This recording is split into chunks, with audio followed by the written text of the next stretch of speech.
옛날 한평 지역에 사는 소년 수민은 조용한 시골 마을에서 부모와 함께 지내고 있었습니다. 수민의 부모님은 농사를 지으며 바쁜 나날을 보냈고 수민은 학교를 마치고 나면 마을 곳곳을 뛰어다니며 놀곤 했습니다. 수민이 특히 좋아하는 장소는 마을 너머의 작은 숲이었습니다. 이 숲은 늘 신비로운 분위기를 풍겼고 수민은 이곳을 모험의 세계로 여겼습니다. 어느 날 수민은 숲속에서 새로운 길을 발견했습니다. 그 길은 나무와 덤불로 애매하게 가려져 있었지만 왠지 모르게 수민을 강하게 끌어당겼습니다. 호기심 많은 수민은 그 길을 따라 걷기 시작했습니다. 얼마 지나지 않아 그는 숲의 깊은 곳에서 예전에는 본 적 없던 작은 연못을 발견했습니다. 연못의 물은 맑고 고요했으며 주변에는 신비로운 꽃들이 피어 있었습니다. 연못가에 앉아 물을 바라보던 수민은 이상하게도 마음이 편안해짐을 느꼈습니다. 그때 어디선가 고운 목소리가 들렸습니다. 안녕, 나는 이 숲의 정령이야. 너는 누구니? 놀라 수민은 주위를 둘러보았지만 사람은커녕 동물조차 보이지 않았습니다. 그러나 소녀는 두려움보다는 이상한 친근감을 느꼈습니다. 안녕하세요. 저는 수민이에요. 당신은 어디에 있나요? 라고 수민이 묻자 그 목소리는 다시 들려왔습니다. 난 이 연못에 살고 있어. 조금 놀랐지? 하지만 겁먹지 마. 나는 이곳을 방문하는 사람들과 친구가 되고 싶어 해. 수민은 자신과 이야기하고 있는 것이 연못의 정령이라는 것을 알게 되었고 신비로운 존재와 대화를 나누는 것이 너무나도 흥미로웠습니다. 이후로 수민은 매일 밤과 후에 연못을 찾아갔습니다. 둘은 날이 갈수록 친해져서 서로의 이야기를 나누며 웃음을 공유했습니다. 정령은 마을의 오랜 전설이나 자연의 비밀들을 들려주었고 수민은 학교에서의 일상이나 친구들과의 재미난 이야기를 들려주었습니다. 시간이 지나면서 수민과 정령의 우정은 더 깊어졌습니다. 수민은 정령의 조언으로 곁에 있는 자연의 아름다움을 더욱 존중하게 되었고 그것을 아끼고 보살피는 법을 배웠습니다. 정령은 수민의 그런 모습을 기쁘게 여겼고 그의 내면에 잠재된 선한 힘을 이끌어냈습니다. 어느덧 수민은 마을에서 믿음직한 소년으로 성장해갔고 그가 이곳에 정령의 친구가 있다는 사실은 둘만의 비밀로 남았습니다. 많은 시간이 흘러 수민이 어른이 되어 다른 도시로 떠나기 전날 그는 마지막으로 연못을 찾았습니다. 정령의 목소리는 여전히 그를 반갑게 맞아주었습니다. 수민, 이제 내가 떠날 시간이 되었구나. 너희 앞길에 행운이 가득하길 바랄게. 내가 항상 자연과 조화를 이루며 살기를 바라. 수민은 정령에게 고마움을 전하며 약속했습니다. 언제나 당신의 가르침을 가슴에 새기고 살겠습니다. 그리고 기회가 된다면 다시 찾아올게요. 그 후로도 수민은 이따금씩 고향을 방문할 때마다 연못을 찾아 정령과의 추억을 나눴습니다. 시간이 흘러도 두 존재의 우정은 변치 않았으며 한평 민속신앙 속의 숲과 정령은 수민의 이야기와 함께 마을 사람들에게 전해져 내렸습니다. 두 번째 이야기, 옛날 옛적 창원의 자그마한 마을은 신비로운 전설들과 함께 역사의 흐름 속에서 살아가고 있었습니다. 그중 가장 유명한 이야기는 용두산 할머니에 얽힌 전설이었습니다. 창원 마을 북쪽에는 작은 산이 있었는데 그 이름은 용두산이었습니다. 용두산은 그 이름처럼 꼭대기가 용의 머리를 닮았다 하여 그렇게 불렸습니다. 사람들은 그 산을 마을을 지켜주는 신성한 곳으로 여기며 신들처럼 존경했습니다. 용두산에는 오랫동안 마을을 지켜온 보이지 않는 할머니가 살고 계셨습니다. 사람들은 그녀를 용두산 할머니라 불렀고 할머니는 창원 마을 주민들에게 없는 사랑과 자비를 베풀면서 그들의 아픔을 치유해주고 수호해주는 역할을 했습니다. 할머니에 대한 전설은 마을 주민들 사이에 세대에서 세대로 이어져 내려오며 언제나 마을에 큰 힘이 되어주었습니다. 용두산 할머니는 실체가 없는 존재였지만 마을 사람들은 그녀의 존재를 느낄 수 있었습니다. 특히 가을이 되면 용두산 자락에 안개가 자욱하게 내려앉곤 했는데 그럴 때면 사람들은 그 안개를 할머니의 발자취라 여겼습니다. 할머니가 또 마을을 보러 내려오셨구나 하고 훗날을 기대하며 사람들은 그 안개 속에서 할머니의 기운이 전해지는 것을 느꼈습니다. 할머니는 특별한 날마다 주민에게 도움을 주곤 했습니다. 가뭄이 들면 하늘에 기우제를 지내던 주민들이 할머니에게 기도를 드렸고 비가 오면 이를 할머니의 은혜라 생각했습니다. 그녀는 심지어 결혼식을 준비하는 사랑하는 연인들을 신비롭게 도와줘 그들이 행복한 가정을 이룰 수 있도록 도와주기도 했습니다. 마을에는 용두산 할머니를 모시는 작은 제단이 있었습니다. 제단에는 할머니를 기리는 각종 산물과 선물이 바쳐졌고 주민들은 즉 축제를 열며 할머니를 기렸습니다. 마을에는 할머니의 은덕을 강조하는 여러 가지 노래와 시가 존재했으며 마을 잔치 때마다 그 노래와 시는 빠질 수 없는 분위기를 더해주었습니다. 그러던 어느 날 마을에 큰 위기 상황이 닥쳤습니다. 근처 큰 도시가 재개발로 마을을 흡수하려는 계획이 있었던 것입니다. 마을 주민들은 자신들의 터전을 지키기 위해 모든 방법을 강구했지만 현실의 높은 벽은 그리 쉽게 허물어지지 않았습니다. 그러던 중 어느 밤 주민들은 모두 같은 꿈을 꾸게 됩니다. 꿈에서 할머니는 낯선 미소로 마을 사람들에게 말을 걸며 나의 사랑스러운 마을을 지키기 위해 두려워하지 마세요. 여러분의 마음과 사랑이 마을을 지킬 힘이 될 것입니다. 라고 말씀하셨습니다.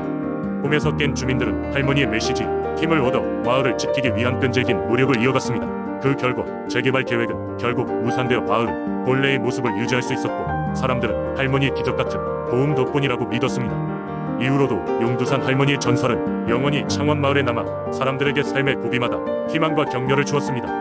사람들은 할머니를 자신의 수호신으로 여기며 그들의 삶에 적지 않은 영향을 받았습니다. 지금도 창원 어느 구석에서는 용두산 할머니를 기리며 작은 향을 피워 그녀의 은혜에 감사하는 모습이 이어져 오고 있습니다. 세 번째 이야기. 옛날 깊은 산으로 둘러싸인 평화로운 마을 화천에는 신비로운 기운이 감돌고 있었다. 이 마을 사람들은 농사를 짓고 가축을 키우며 조용히 살아갔지만 그 평화로운 삶은 그리 오래가지 않았다. 어느 날 마을 인근의 산에서 들려오는 정체불명의 울음소리와 함께 마을에는 기괴한 사건들이 발생하기 시작했다. 가축들이 사라지고 농작물이 이유 없이 시들어갔으며 밤이면 이상한 그림자가 마을을 휘돌고는 했다. 마을 사람들은 점점 두려움에 사로잡혔고 자연스레 이 모든 일이 산속 외무원가 때문이라고 믿기 시작했다. 여러 노인들은 옛날부터 이 산에는 호랑이의 영혼이 깃들어 있다는 전설을 기억해냈다. 그 호랑이는 자신을 해치려는 자들로부터 산을 지켜내기 위해 산의 수호신이 되었다는 이야기였다. 그러나 시간이 흐르면서 마을 사람들 중 이 전설을 믿는 이들은 점점 줄어들었고 결국 산에 대한 경외감도 희미해져 갔다. 이런 상황 속에서 마을의 용기 있는 청년 중 하나인 영준이 나섰다. 그는 산의 정령을 달래러 가야 한다고 주장하며 마을 사람들에게 호소했으나 대부분은 그의 말을 듣지 않고 두려움에 민첩했다. 하지만 영준은 포기하지 않고 홀로 산으로 향하기로 결심했다.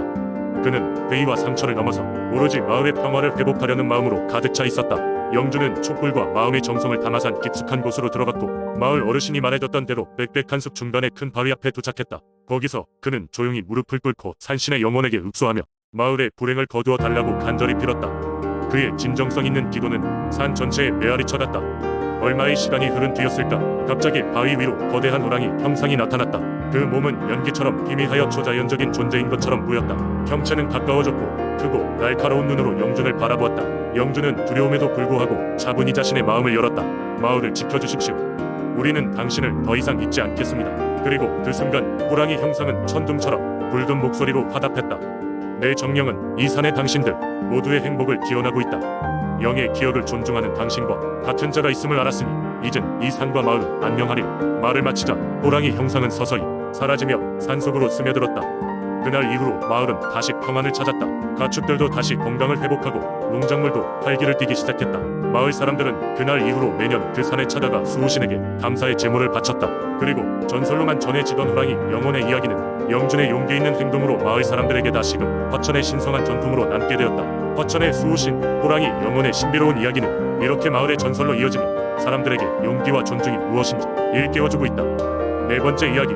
옛날 서산이라는 곳은 사람들의 발길이 잘 닿지 않는 외딴 곳이었다. 비옥한 토지와 풍부한 자원 덕분에 사람들은 이곳에서 생계를 유지했지만 그들에겐 언제나 평범한 이상을 뛰어넘는 어떤 신비로운 힘이 이 땅을 지킨다고 믿었다. 그것은 바로 버들령이라고 불리는 고대의 영혼이었다. 버들령은 마치 버들잎처럼 부드럽고 고운 모습으로 나타난다고 전해졌다. 그녀는 서산에서 자라나는 모든 생명에게 활력을 불어넣고 그 지역을 지키는 수호령과 같은 존재였다. 세상의 변화를 읽고 사람들에게 예정된 사건을 꿈 혹은 미묘한 조짐으로 알려주는 능력도 가지고 있었다. 마을 사람들은 버들령이 주는 신호를 통해 매년 달리 다가오는 자연의 변화를 대비하게 되었다. 어느 해는 날씨가 불길한 조짐을 보이자 버들령은 사람들 앞에 나타나 그들에게 씨앗을 뿌리는 잘못된 시기를 피하도록 경고했다. 그녀의 조언 덕분에 그들은 실패를 면할 수 있었고 풍작을 거둘 수 있었다. 시간이 흘러 서산에 새로운 사람들이 정착하면서 이 이야기는 점차 잊혀져 갔다. 그러나 몇몇은 여전히 버들령의 존재를 믿었고 그녀의 이름으로 매년 특별한 의식을 치르며 존경과 감사의 표시를 이어갔다. 이러한 전통은 마치 서산의 생명을 지탱하는 맥박처럼 지역 사회의 깊은 곳에 자리 잡고 있었다. 어느 날 서산에 이상하게도 계속 비가 내리지 않는 긴 가뭄이 찾아왔다. 땅은 메마르고 사람들은 점점 지쳐갔다.